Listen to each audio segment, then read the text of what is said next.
Happily married couples understand the importance of touch. Amen.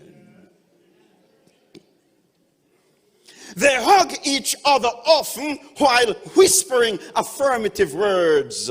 I love you. You're the sweetest thing that ever happened to me. Do you know touch is important?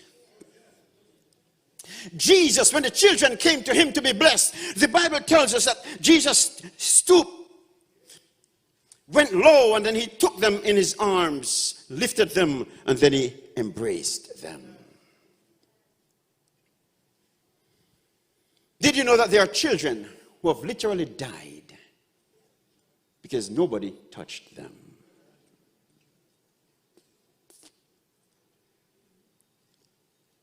In your home, touch each other. Amen. The daughters need the assurance. The sons too need the assurance of being validated at home. And wives and husbands,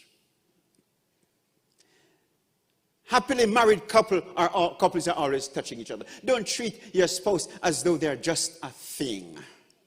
But as you pass by them in their house, touch them sometimes. Amen. What about that?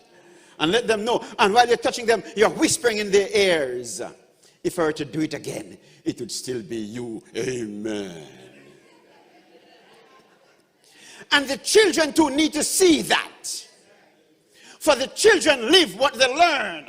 And when they have their own families, you are give them an idea of how to be a man and a husband.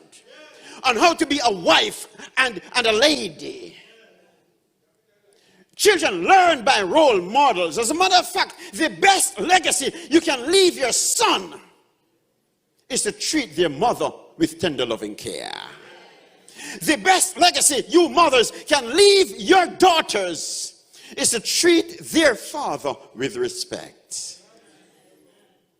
Children live what they learn. So touch each other.